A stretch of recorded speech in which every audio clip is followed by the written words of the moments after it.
A sobbing man called 911, reporting an emergency. He said he had just woken up to find his wife cold and not breathing. Her name was Donna Jones, a friendly, constantly smiling woman with many friends. She was known as a loving, compassionate person who only ever wanted to be loved in return. That is, until she met Mark Hutt. What followed was a life of relentless torment. 4 years of emotional and physical abuse that gradually isolated her from the world, ending in 12 unimaginable days of torture that ultimately took her life. This story is not easy to hear. It never gained much attention, especially outside of Ottawa, but it deserves to be told. It's heartbreaking, yet it serves as a powerful warning to others. This is the 12 Days of Hell, the harrowing case of Donna Jones. The tragedy unfolded in Ottawa, Canada's capital and fourth largest city, located in the southern part of Ontario. Donna Ellen Jones was born there on Christmas Day, 1975. She had a sister, Jennifer, and a brother, Derek James. Her father was a hot-tempered traditionalist, the kind of man who believed a wife's duty was to respect her husband. Her mother, Irina, on the other hand, was cheerful and kind-hearted, much like Donna herself. Like many young women with insecurities, Donna grew up shy and self-conscious about her weight and appearance, but that didn't stop her from making friends. Those who knew her described her as a ray of sunshine, someone you could always turn to for comfort.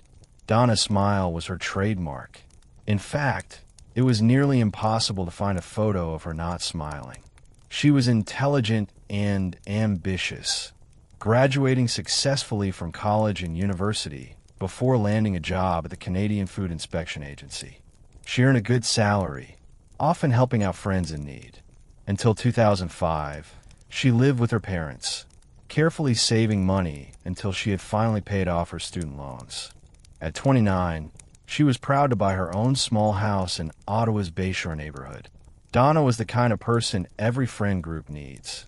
She planned outings, dinners, skating trips, and fun activities for everyone. But despite being social and upbeat, she still battled her inner loneliness. When it came to love, she was painfully shy. She once told her therapist that her greatest fear was ending up alone, and that all she truly wanted was a man who would love her back. That man, she thought, arrived in the summer of 2005, when a mutual friend introduced her to Mark Hutt. Mark, who played on the same baseball team as that friend, was a roofer, the same age as Donna, with a troubled upbringing. But according to her, he turned her world upside down. Their relationship moved fast. Within months, Mark moved into Donna's house, the one she had worked so hard to buy. But just as quickly, alarming signs began to appear. Mark called Donna every 15 minutes whenever she was out with friends. Some of them overheard his phone conversations. He would scream at her, calling her disgusting names in jealous rage. When friends tried to call her at home, they often heard a click. Mark was listening in on another line. But Donna always made excuses for him. Soon, she began leaving social events early, saying she needed to get home. She became more withdrawn, harder to reach, even by her own family. And then, people began to notice bruises and cuts on her skin, and even handprints. Each time, Donna had a ready explanation. She had fallen, bumped into something, or been bitten by one of Mark's dogs. Months after their engagement, the abuse continued. Donna's appearance changed. She stopped taking care of herself, wore her hair unkempt, and dressed poorly for work. It was clear she was losing herself. A month before their wedding in 2007, her friends threw her a different kind of party. Not a bachelorette celebration, but an intervention. Each of them gave heartfelt speeches, begging her not to marry him, urging her instead to go to a women's shelter they had already arranged for her. But their pleas failed. In despair, her friends boycotted the wedding. Even her bridesmaids refused to attend. Still, Donna went through with it. Her brother Derek later said that while they used to speak every day, she had recently grown distant. During an unplanned visit to her house, he noticed something strange. She was buying Mark expensive toys, a new truck, an ATV, a pool table, a snowmobile. The house itself was in disarray. Holes in the walls, broken furniture. After the wedding, Derek said, Donna became cold, suspicious, and fearful. She was no longer herself, a shadow of the bright, confident woman she had once been. She seemed dazed, almost as if she were medicated. For years of abuse had erased the spark that once defined her.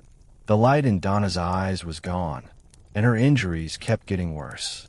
She had once broken her wrist, which required surgical pins to fix, though she told people she had slipped on some rocks. By the summer of 2009, Donna wore turtlenecks and long sleeves, even in the heat, to hide cigarette burns and the ever-growing collection of other wounds. Her weight dropped drastically, from 73 kilograms, 160 pounds, to barely 45, 100 pounds. Her lip was split, never healing. She walked with a limp, and her arms were scarred with burns, which she explained away as cooking accidents. Mark often told her that he would kill himself if she ever left him. He had become completely dependent on her. Soon after moving in her home, he declared bankruptcy, and Donna started paying his debts. She also bought him expensive gifts, paid his transportation, medical bills, and nearly all other expenses. He drained her dry, emotionally, physically, and financially. Mark Hutt's abuse was both physical and psychological. Donna's performance at work deteriorated. Her shifts were constantly interrupted by angry phone calls from Mark, and her boss grew increasingly concerned. In late November 2009, Donna called in sick, saying she had a bad cold, but her supervisor immediately sensed something was wrong. He contacted the police, voicing his fears, but no action was taken. Determined, he planned one more intervention, to speak with Donna in person the next time she came into the office without Mark. That chance never came. On December 6th, 2009, at 9:15 a.m., a distressed man called emergency services, reporting that his wife had died. The 911 dispatcher instructed him to place her on a flat surface, attempt CPR, and wait for responders. A police officer arrived within minutes. The first thing he noticed was an open window, an odd sight in the middle of a Canadian winter. Once inside, the reason became clear. It was an attempt to mask the foul, nauseating smell that filled the air, a stench unlike anything the officer had ever encountered. In the basement, he found Donna's body. She was wearing a t-shirt and filthy pajama pants, lying on a makeshift mattress made from dirty couch cushions. The scene horrified him. 40% of her body was covered in 3rd and 4th degree burns, many of them infected and oozing. Her shirt was fused to her skin. When a paramedic lifted her, he later said her body looked as though she had been dragged behind a car along gravel. She had bruises under both eyes, cuts and scratches on her swollen face, so swollen it was nearly unrecognizable. Mark told police that Donna had fallen into a campfire 12 days earlier, but had refused to go to the hospital. He said he had treated her himself, giving her puffs from his asthma inhaler when she struggled to breathe and allergy pills for the pain. According to him, just 3 hours before his 911 call, Donna had been alive, talking excitedly about Christmas gifts. But the coroner later stated that this was impossible. Forensic examination showed Donna had been dead for at least 12 hours before Mark called 911. The cause of death was sepsis, a blood infection from her untreated burns, which led to multiple organ failure. And those burns were not from a fire, but from boiling water. The worst burns were on her back, indicating she had been sitting down when scalding water was poured over her. Distinct unburned areas on her chest showed where she had crossed her arms, instinctively trying to protect herself, as if she knew what was coming. When Mark Hutt was brought in for questioning, his story changed. He claimed that 2 weeks earlier, Donna had told him she was planning to leave him for someone else, and in a fit of emotional turmoil, things went wrong. According to Mark, he had been in the kitchen boiling spaghetti, a dish Donna loved. As he stirred the pot, she supposedly came up behind him, speaking about leaving him. He said he became upset, turned with the pot in his hands, and accidentally spilled the boiling water on her as he tripped over a box on the floor. It was, he insisted, a tragic accident. But the evidence, the severity, the pattern, and the extent of the burns told a very different story. She was soaked through, he said, and afterward Mark claimed he told her, "Honey, we need to go to the hospital." But Donna refused.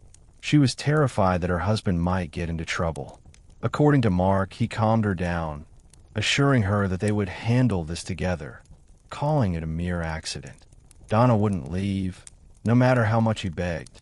She came up with a story for her parents, saying she was traveling for work, and called her job to report she had a cold and would be staying home.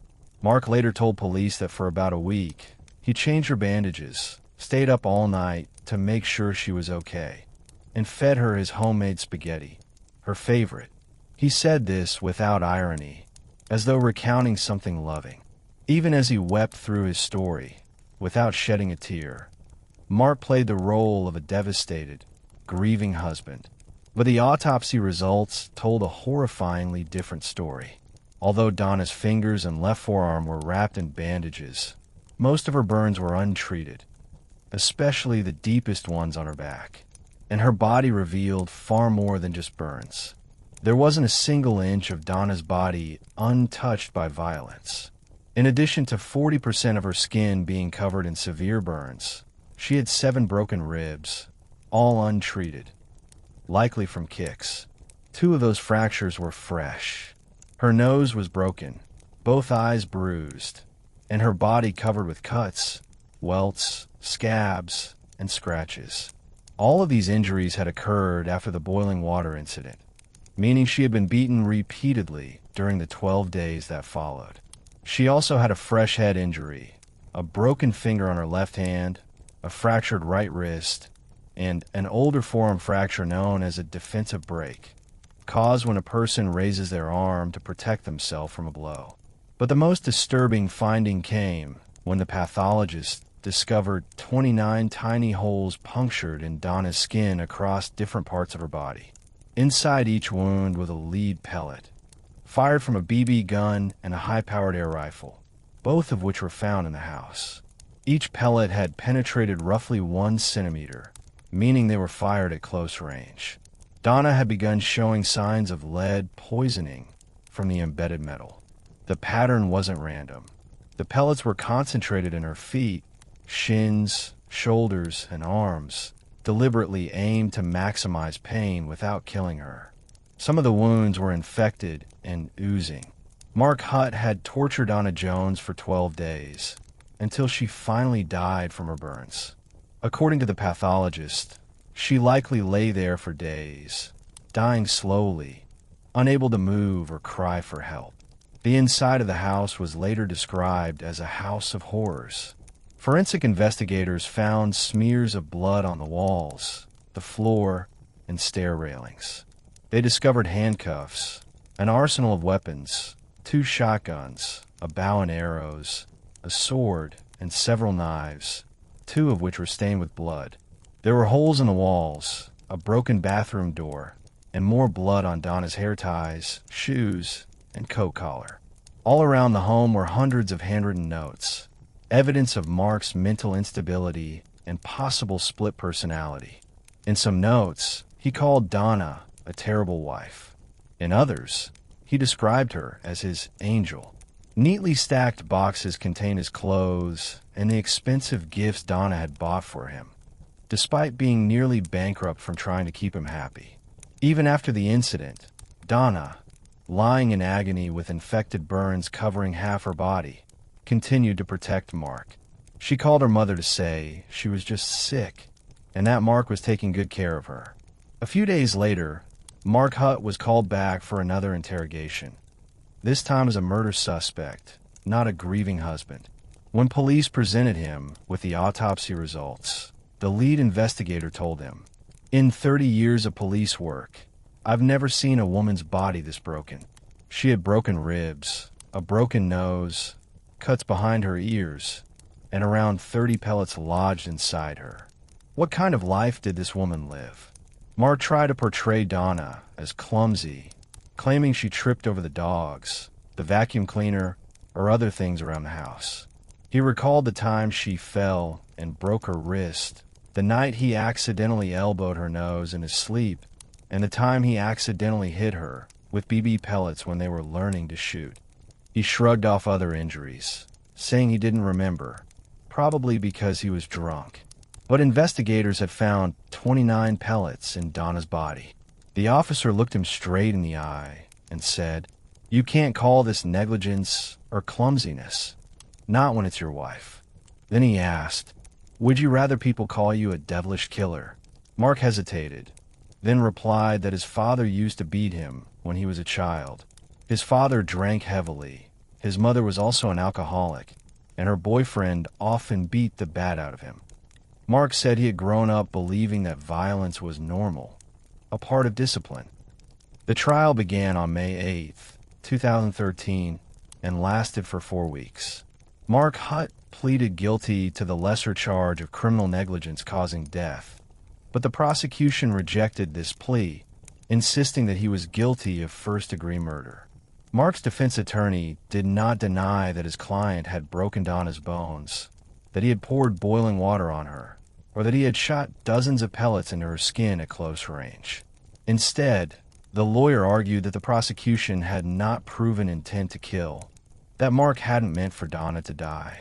The defense admitted that Mark had tortured Donna beyond endurance, but claimed the prosecution was trying to make the jury hate him, rather than focus on the legal definition of murder.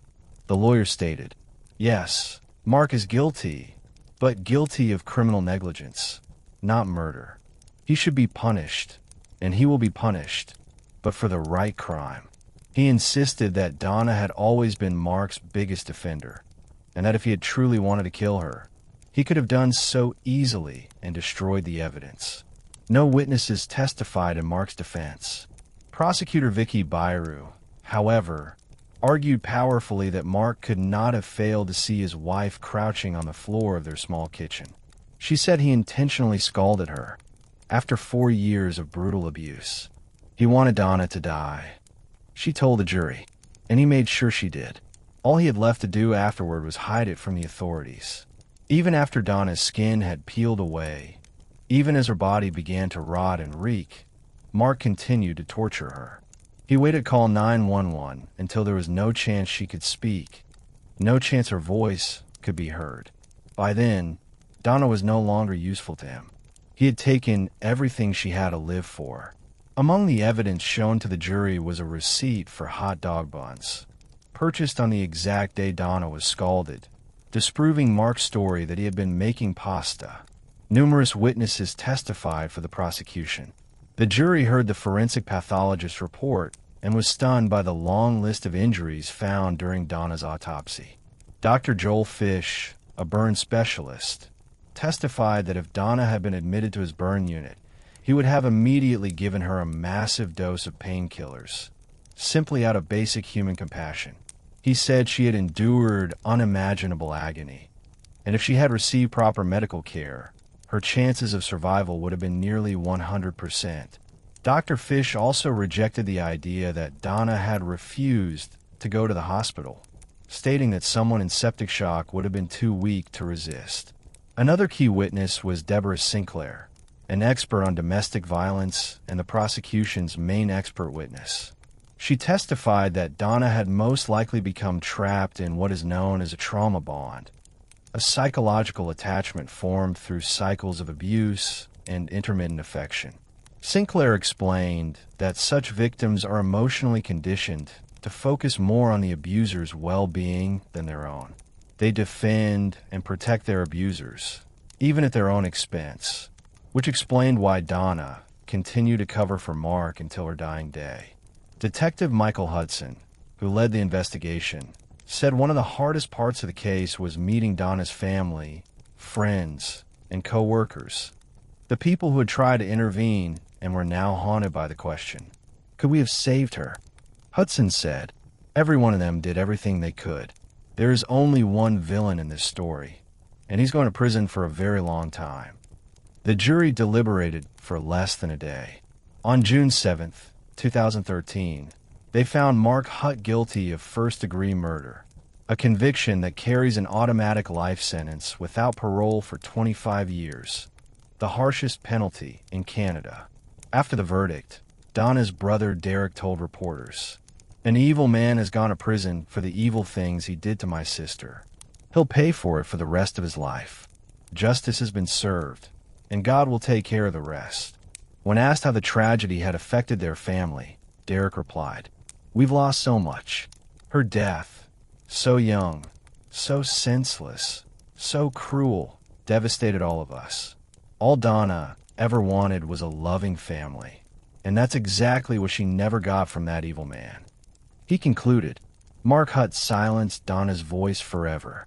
But if you need help, speak up. There are people and networks ready to support you. You don't deserve to suffer. You're good people in a bad situation, and there are doors waiting to open for you." The only thing to add to Derek's words is this. If anything in this story feels familiar, if it reminds you of yourself or someone you know, please reach out for help. Help is always there, even if it's just to take the first step forward. Talk to someone. Offer someone a hand. Thank you for reading. If you found this story moving, you can explore more true crime cases. And remember to stay safe and take care of yourself.